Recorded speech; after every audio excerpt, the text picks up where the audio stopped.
Ya, assalamualaikum warahmatullahi wabarakatuh. Waalaikumsalam warahmatullahi wabarakatuh.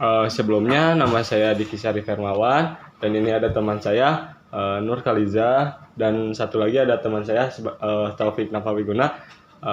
Saya dari Universitas Kebangsaan, Pak. Ya. Sebelumnya bisa perkenalkan diri terlebih dahulu, Pak. Dengan Bapak siapa? Siap. Perkenalkan, nama saya Ican, biasa dipanggil Ican. Nama lengkap Muhammad Ican Kamil. Saya kebetulan direktur di PT Sinergi Nusa Inovatif, perusahaan yang bergerak di bidang IT, khususnya di bidang software development. Mungkin itu aja sih perkenalan. Terima kasih, Pak, udah menyempatkan waktunya buat kita di tugas besar ini gitu ya. Terima kasih juga. Saya banyak terima kasih kepada Bapak Insan berarti ya. Ya, Bapak Insan.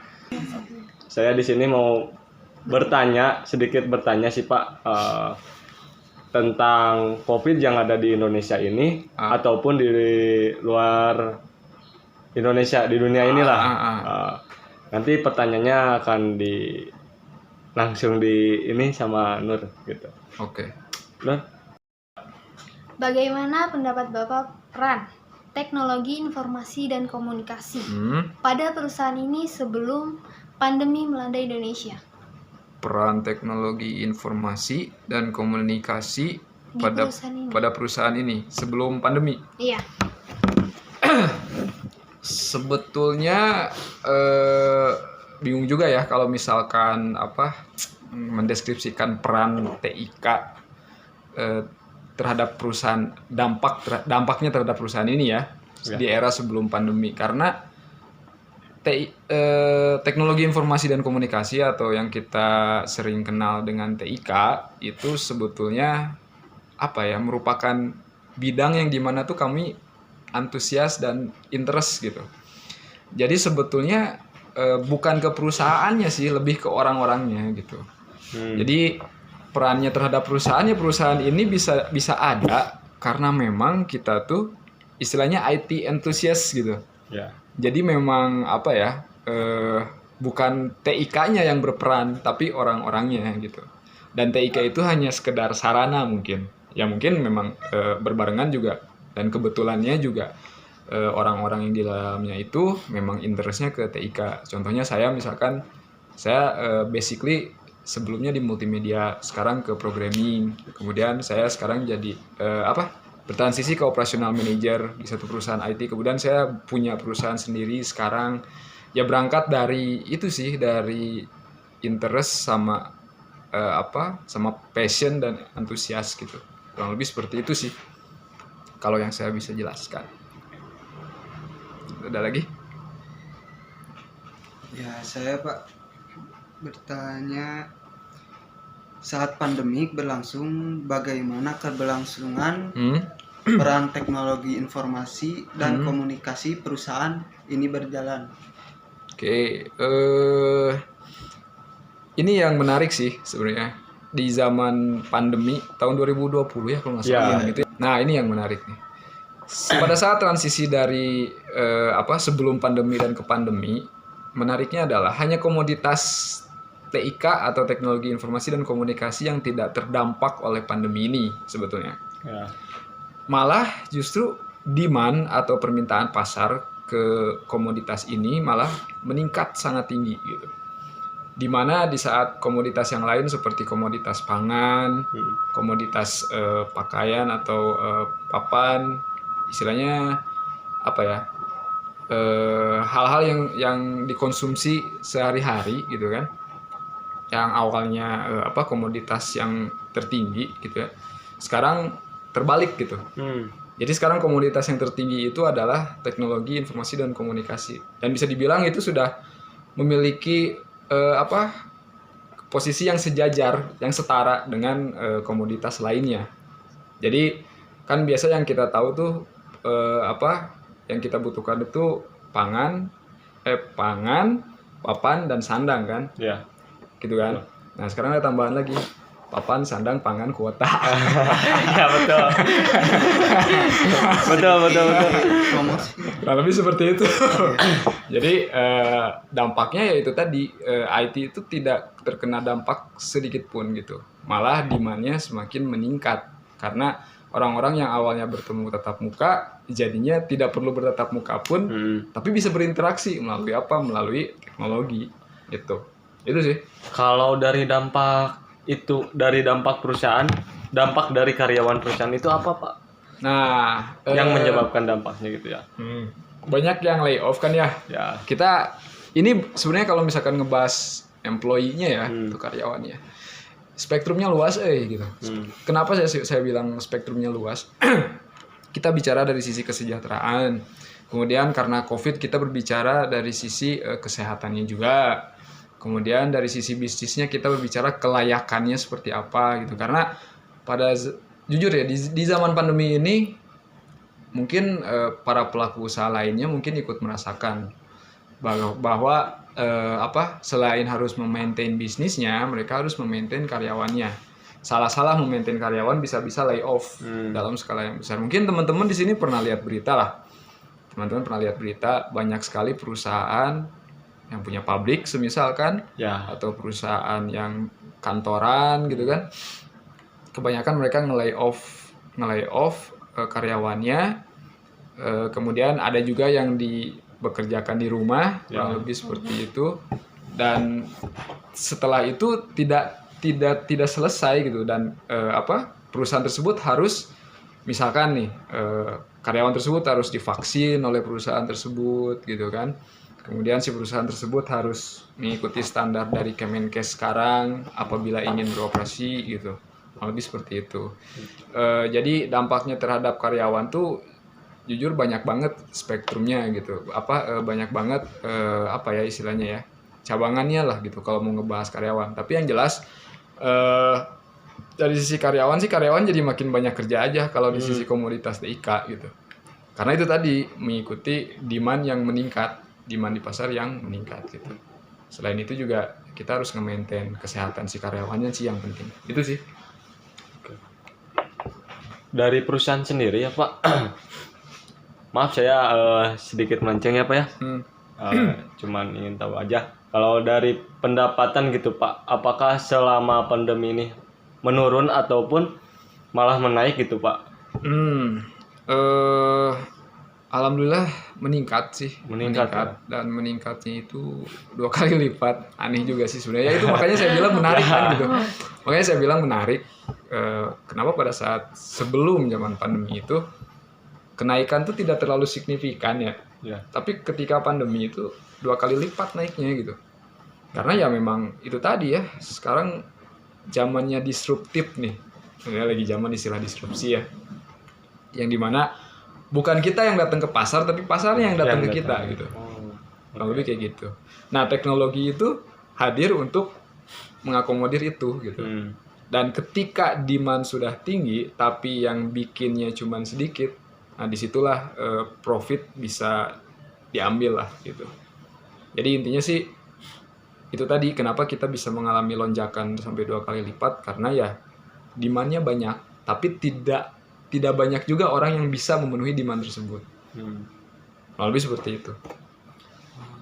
Kalau jika masa pandemi ini berlalu, apa rencana dan harapan perusahaan dari Bapak? Kalau kita sih kita sih nggak muluk-muluk ya. Kayak kita punya rencana pengen bikin sekolah atau akademi lah gitu, kurang lebih seperti itu. Amin, insyaallah.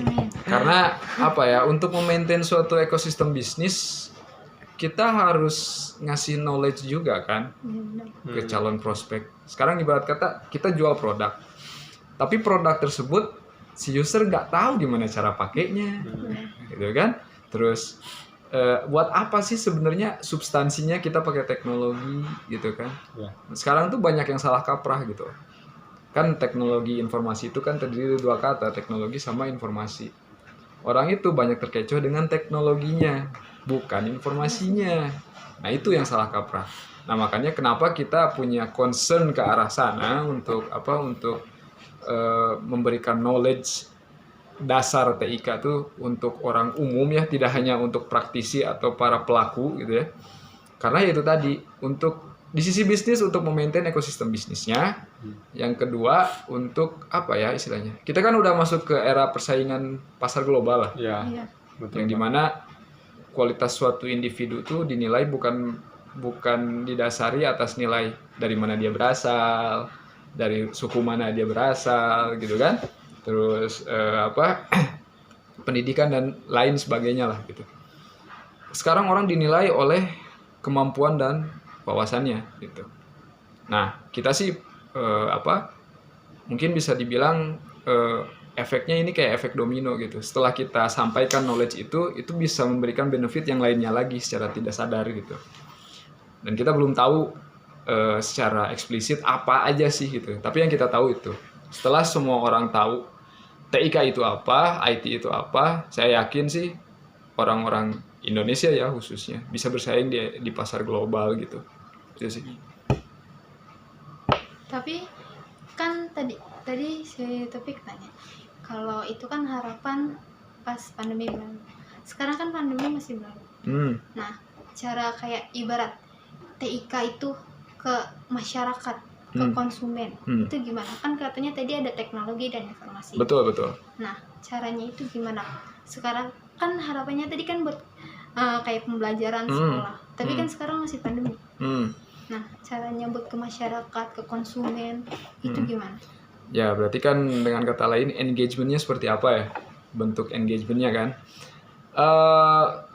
Sekarang tuh kan lagi zamannya sosial media, salah satunya.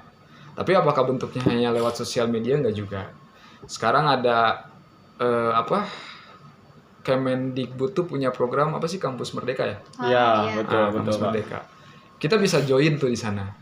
Kita bisa join dengan Kampus Merdeka supaya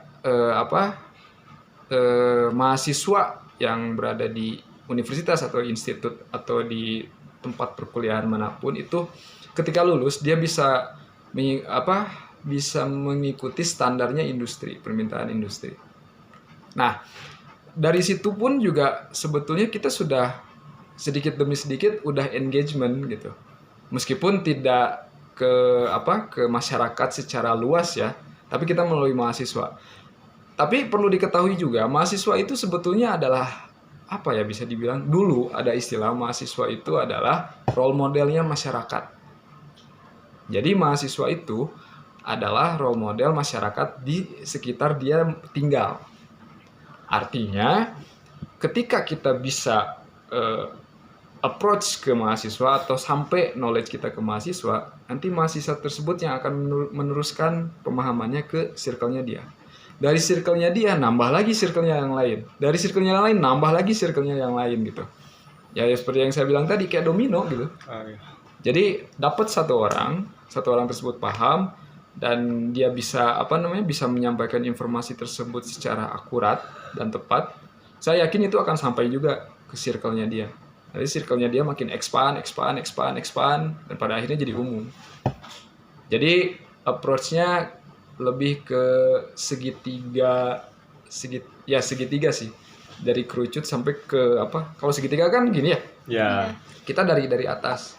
Terus nanti dari atas ke bawah gitu. Ya disebutnya itu sih. Disebutnya? Ya, itu domino sih kalau saya bilang.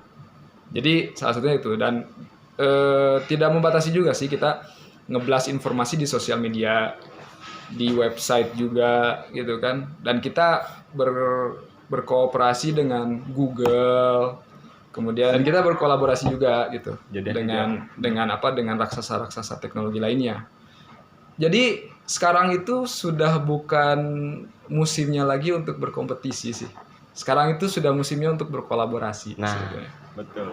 Karena kita udah memasuki zaman 4.0 gitu, yang dimana informasi itu berlalu lalang dengan sangat cepat gitu. Kebayang nggak sih? Zaman dulu sebelum ada teknologi, kita pengen tahu berita, misalkan nih, buah batu kebakaran itu sehari setelahnya gitu. Sekarang, Besoknya ya berarti ya. sekarang di buah batu ada kebakaran, saat itu juga kita dapat informasinya gitu. Iya benar. Betul. Kebayang nggak sih cepatnya informasi zaman sekarang? Ya, betul. Iya Nah, banyak. kurang lebih seperti itu gitu. Jadi memang apa ya? Ya menarik sih emang dunia teknologi ini sebetulnya. Tapi jangan terkecoh oleh teknologinya sih gitu. Tapi kita pelajari substansinya tuh apa, kita pelajari teknologi. Kemudian mengapa informasi itu adalah suatu hal yang sangat bernilai. Nah, itu yang harus kita pelajari sebetulnya. Itu sih mungkin jawabannya.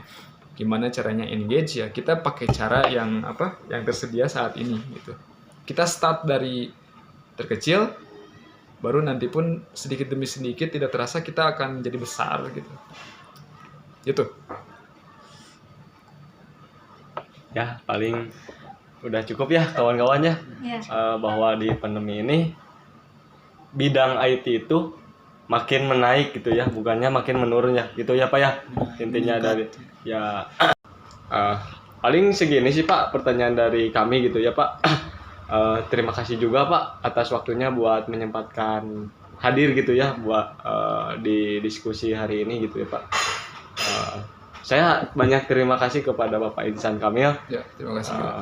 Harapan gitu ya buat kedepannya anak-anak muda lebih dari ini ya Pak ya. Ya, Khususnya untuk Universitas Kebangsaan Republik Indonesia.